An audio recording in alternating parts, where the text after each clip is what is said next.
شروع اللہ کے نام سے جو بہت مہربان اور نہایت رحم والا ہے۔ آغاز چینل پر اس وقت آپ سائمہ منصور کی آواز سن رہے ہیں۔ آج ہم بات کریں گے ایک بہت ہی مشہور عالم دین اور دانشور جاوید احمد غامدی صاحب کے بارے میں، جن کو لاکھوں نہیں کروڑوں مسلمان جانتے ہیں اور آپ کے نقطۂ نظر سے بھی واقف ہیں۔ جو لوگ غامدی صاحب کو سنتے ہیں وہ یقیناً غامدی صاحب کے بارے میں جاننا چاہتے ہوں گے، تو ہماری آج کی یہ ویڈیو انہی لوگوں کے لیے ہے۔ جاوید احمد غامدی ضلع پاکپتن کے گاؤں جیون شاہ میں 18 اپریل 1951 کو پیدا ہوئے۔ آپ کے والد صاحب کا نام محمد طفیل جنیدی تھا، جو کہ ایک مشہور صوفی شخصیت تھے۔ آپ کے دادا کا نام نور الہی تھا۔ جاوید احمد غامدی صاحب 3 بہن بھائی ہیں۔ آپ کی 2 بہنیں آپ سے بڑی ہیں۔ آپ کا تعلق ایک صوفی گھرانے سے تھا۔ آپ بیسیکلی لینڈ لارڈ ہیں، یعنی آپ کے علاقے میں آپ کی زمین اور جائیداد کافی ہے۔ آپ نے میٹرک تک تعلیم اسلامیہ ہائی اسکول پاکپتن سے حاصل کی اور عربی، فارسی اور قرآن پاک کی تعلیم مولوی نور احمد سے لی۔ آپ کے والد صاحب چاہتے تھے کہ آپ جدید تعلیم کے ساتھ ساتھ مذہبی تعلیم بھی حاصل کریں۔ آپ کی ابتدائی دینی تعلیم صوفی ازم کے متعلق تھی۔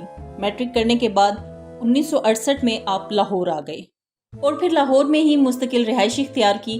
آپ نے گورنمنٹ کالج لاہور سے 1972 میں انگلش لٹریچر اور فلسفی میں گریجویشن مکمل کیا۔ لاہور میں رہتے ہوئے آپ کی ملاقات امین احسن اصلاحی سے ہوئی اور پھر آپ روزانہ کی بنیاد پر ان کی رہائش گاہ جو کہ لاہور میں ہی واقع تھی وہاں آنے جانے لگے۔ امین احسن اصلاحی نے آپ کو انگلش اور فلسفی سے مذہب کی طرف متوجہ کیا۔ 1973 میں آپ امین احسن اصلاحی کے زیر نگرانی مذہب پر ریسرچ کرنے لگے۔ آپ ان سے بہت زیادہ متاثر تھے۔ آپ اس وقت کے مشہور سکالر سید ابو العلا مودودی سے بھی بہت متاثر تھے اور ان دونوں کو اپنا استاد مانتے تھے اور نہایت ادب سے ان کے نقطۂ نظر اور نظریے سے اختلاف بھی رکھتے تھے۔ 70 کی دہائی سے آپ نے اسلام پر ریسرچ کرنا شروع کی، جو آج تک جاری ہے۔ آپ خود کو اسلام کا طالب علم کہتے ہیں اور آپ کی یہ خواہش ہے کہ جب آپ اس دنیا سے رخصت ہوں تو لوگ آپ کو یہ کہہ کر یاد کریں کہ جاوید احمد غامدی اسلام کا ایک سچا طالب علم تھا۔ اسی لیے آج تک آپ نے اپنے نام کے ساتھ مفتی، علامہ یا شیخ کچھ بھی نہیں لگایا۔ آپ دوسرے کے نقطۂ نظر کو عزت کی نگاہ سے دیکھتے ہیں اور تمیز کے دائرے میں رہتے ہوئے اختلاف کو بنیادی حق سمجھتے ہیں۔ آپ نے ہمیشہ کہا کہ میں غلط ہو سکتا ہوں اور اپنی غلطی کو خوش دلی سے قبول کروں گا۔ آپ کا ماننا ہے کہ کسی کو بھی کوئی بھی سوال کرنے سے منع نہیں کرنا چاہیے، بلکہ اس کا صحیح اور احسن طریقے سے جواب دینا چاہیے۔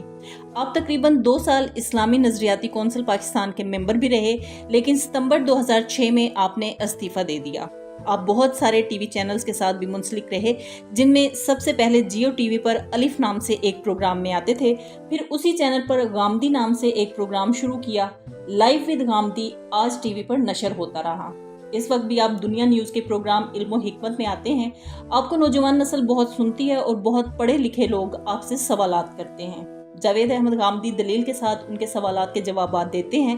آپ کا ایک ادارہ بھی ہے جس کا نام المورد ہے، جو اسلام اور دیگر مذاہب پر تحقیق کرتا ہے۔ آپ کو شاعری اور ہسٹری سے بہت دلچسپی ہے۔ حکومت پاکستان کی جانب سے آپ کو 2009 میں ستارہ امتیاز سے بھی نوازا گیا، جو کہ پاکستان کا سب سے بڑا سول ایوارڈ ہے۔ 2010 میں آپ پاکستان چھوڑ کر اپنے بیوی بچوں کے ہمراہ ملائیشیا شفٹ ہو گئے۔ بہت سارے لوگ آپ کی باتوں اور تعلیمات سے اختلاف رکھتے ہیں اور ان اختلافات کی وجہ سے آپ کی جان کے دشمن بھی بن گئے۔ آپ کا کہنا تھا کہ میری وجہ سے دوسروں کی زندگیوں کو خطرہ لاحق ہو گیا تھا، کیونکہ ایسے متعدد واقعات رونما ہو چکے تھے جس میں آپ کے چند قریبی ساتھی مارے گئے۔ اسی وجہ سے آپ نے ملک چھوڑنا ہی مناسب سمجھا۔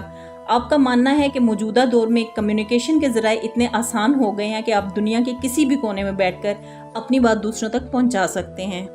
جاوید احمد غامدی صاحب کا کہنا ہے کہ میرا گھر، میری قوم، میرا سب کچھ پاکستان ہی ہے اور اس مٹی سے مجھے بہت محبت ہے۔ مستقبل قریب میں جب حالات سازگار ہوں گے تو میں واپس اپنے ملک پاکستان آ جاؤں گا۔ جب آپ نے ملک چھوڑا تھا اور ملائیشیا چلے گئے تو پہلے سال یوم پاکستان کا دن آیا اور آپ کو پاکستان ایمبیسی کی جانب سے پاکستان کی تقریب میں مدعو کیا گیا۔ قومی ترانہ چلا اور آپ پہلی صف میں بیٹھے ہوئے تھے، اس ترانے کی تعظیم میں کھڑے ہو گئے، لیکن خود پر ضبط نہ رکھ سکے اور آپ پھوٹ پھوٹ کر رونے لگے کیونکہ آپ کو اپنے وطن کی یاد ستانے لگی تھی۔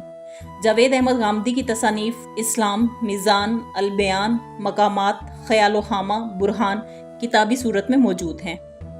جاوید احمد غامدی اپنی کتاب مقامات میں صبر کے حوالے سے ایک مقالہ اس طرح تحریر کرتے ہیں کہ صبر کے 2 پہلو ہیں۔ ایک پہلو یہ کہ آدمی اپنی بات پر قائم رہے اور دوسرا یہ کہ کسی موقف کے اختیار کرنے پر مشکلات پیش آئیں تو غلط رویہ اختیار نہ کریں۔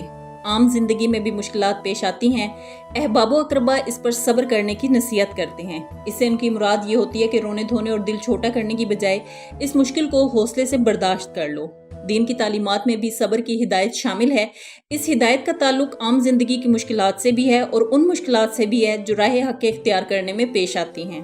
عام زندگی کی مشکلات مثلاً بیماری، مالی نقصان یا رزق کی کمی اور گھریلو خاندانی مسائل میں بھی صبر کرنا چاہیے۔ یہاں صبر کا اطلاق خدا پر توکل، صرف آخرت کی کامیابی اور خدا کی رضا کے لیے صحیح رویہ اختیار کرنے پر ہوتا ہے۔